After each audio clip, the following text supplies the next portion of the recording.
Zombies Ate My Neighbors, another classic game that I grew up with that stands the test of time, no question. It's a shame that the franchise didn't branch out much further than a lesser sequel and a game inspired by its mechanics later on. And I don't think we'll see a future for zombies considering the developer of this game was LucasArts.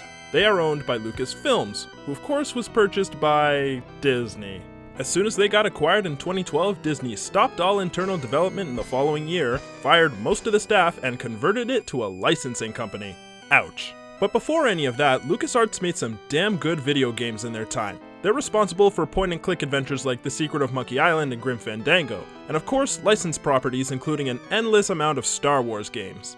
I still have to finish watching those movies. It was back in 1993 when they decided to take every monster from the classic B horror movie genre and jam them into a wacky run-and-gun game based on the time of the game's release. Zombies Ate My Neighbors initially came out on the SNES and Sega Genesis systems. It wasn't a commercial success at the time of its release, but became a cult classic amongst gamers later on. This is yet another title that got passed down to me by my older brothers who used to play it when they were teenagers, and it's been with me for a long time. So once again, in my never-ending quest to beat all of my childhood games, today we're not tackling toads or ghouls and ghosts, but some good old-fashioned horror movie monsters. So grab your water pistols and 3D glasses as we dive right into Zombies Ate My Neighbors for the Super Nintendo.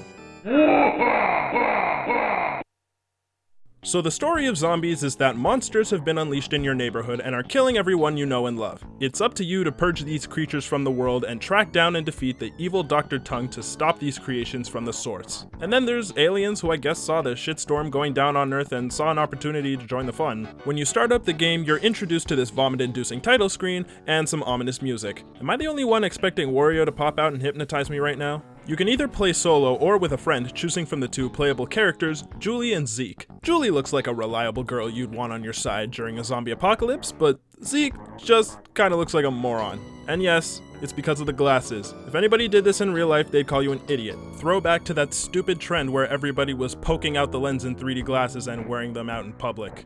Oh, the shame.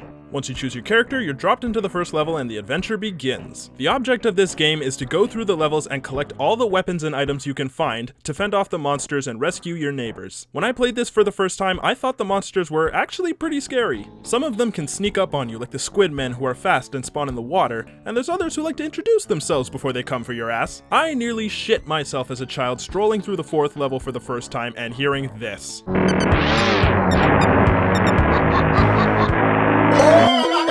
Can't forget the laughing killer dolls or the howling werewolves either. Although the scariest enemy to me is also the most silent one, being the ants. Just the way they mimic your every movement and close in on you makes it impossible to outrun these guys, so you better have the proper weapons. It's like being stuck in a losing game of Space Invaders. The weapons you get to fight off these creatures are an assortment of random items that are really fun to use. You only start off with a water pistol at the beginning, but as you venture on, you'll grab things like soda cans, bubble guns, ancient artifacts, and my favorite, the fire extinguisher. There are weapons that help you clear obstacles too, like the weed whacker for cutting plants, or the bazooka which can be used on cracked walls and doors. When it comes to using them on monsters, some weapons are more effective on specific enemies, and I love that they incorporated elements from the movies these monsters came from. Nothing brings me more joy than throwing silverware at a werewolf and hearing its death cry that I can only describe as the sound Michael Jackson makes when he stubs his toe.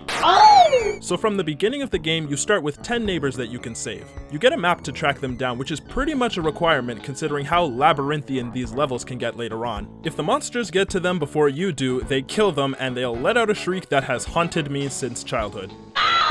Like, God, I feel so bad. That person was in fucking agony. It's kinda weird when the dog does it though. Yeah, that thing was probably a demon anyway. If you lose neighbors, you'll start the next stage with however many you managed to save in the previous one, and it carries over as you progress through the adventure. If you lose all 10, it's game over. You do have the chance to get them back though. Every 40,000 points you earn will net you a bonus neighbor in between levels when the scores get tallied up. Mapping out a specific route to grab all the neighbors seems to be the most efficient option, but that requires a few playthroughs for sure. Although in some cases, there's just some people you can't save. Like fuck me for wanting to explore these cabinets for weapons and putting myself in a position where I can't save that guy on the other side of the wall. Also, some neighbors in certain stages have a short window of time in which you can save them before they transform into werewolves, and this counts as losing them. It's in times like these, however, where the items are there to help you out. If you happen to have an item like the speed shoes to use, you can save those neighbors just before they transform. The items in this game range from helpful buffs like a monster potion and invincibility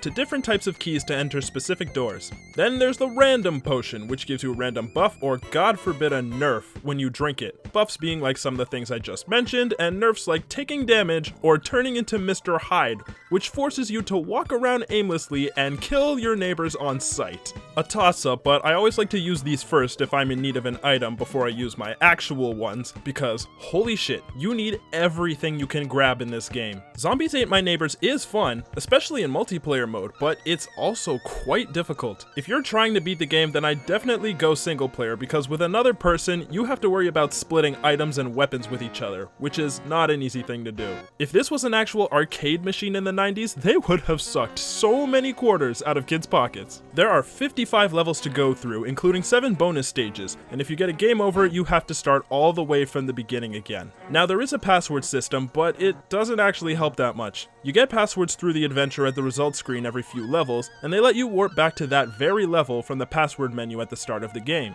Only, you don't get to carry over the weapons and items from your last play session. You get a water pistol and a medkit, just like when you started the game normally. This makes using passwords more of a challenge mode than a useful continue point. Starting with minimal resources later on in the game makes it infinitely harder than if you played it from the start. Like I said, you need everything you can grab. This is where the bonus stages can help you get through the main 48 levels. You can get to these stages by finding these question blocks in certain spots, and by collecting them, you will be taken to a bonus stage after completing the level you're in. They still have enemies and neighbors to save, but they're riddled with weapon ammo, extra lives, and sometimes enemies to farm points. You heard that right. Points actually matter in this game. Not only do points net you extra neighbors, as I mentioned earlier, but they can get you extra lives as well if you still have 10 people to save when you hit a multiple of 40,000 points. The neighbors themselves even have different point values, so there's all the more reason to save them. There's a lot to consider when tackling an adventure like this one. Now before I get into what makes me angry about this game, let's talk about what I love, starting with the soundtrack.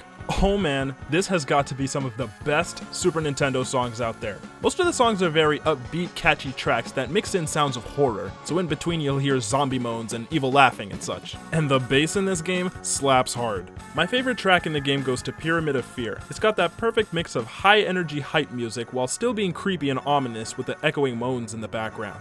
And it's got the bass that I'm talking about. Over the course of the game, you'll traverse a handful of locations, and although they start to repeat themselves after a while, the layouts change completely.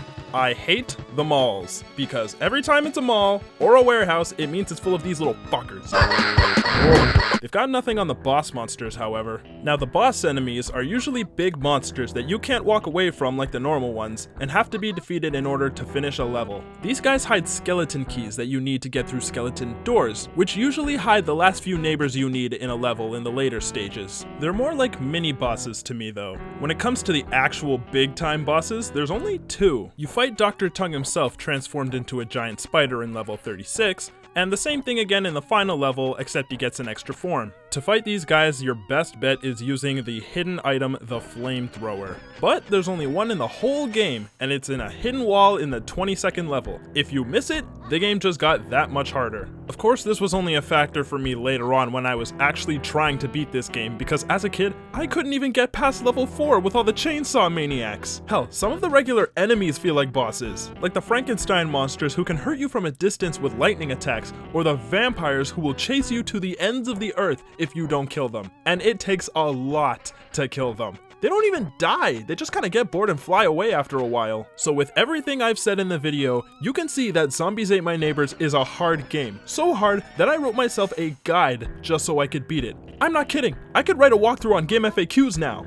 Well, it seems my efforts were recognized because after all these years, I finally beat Zombies Ate My Neighbors for the first time. After beating the game, you're presented with a fireworks display and kill count of every enemy in the game to commemorate your glorious victory. I've waited so long to see this, it's surreal to even look at it. After all of that, there's one more level left to play, and wouldn't you know it, you get to visit LucasArts headquarters. You can talk to the devs here and see who helped make the game, which is a really cool reward. There's also enemies and neighbors to save here, which made me kinda nervous. Not sure if you can die here, but I was not taking any chances. I talked to like 5 people and got the fuck out of there. And that's Zombies Ate My Neighbors. Honestly, I could talk about this game for ages and all the trials and tribulations I went through to finally beat it, but I don't want to drag this video on too long. Just know that despite how hard it is, I love this game and it's an absolute blast. I highly recommend picking it up if you have the chance. Play it with a friend for a good time or try it for yourself so you too can wear the badge that says you conquered Zombies Ate My Neighbors. And with that, I want to thank you guys for watching this video and to watch out for more coming soon from this channel. Alright guys, peace.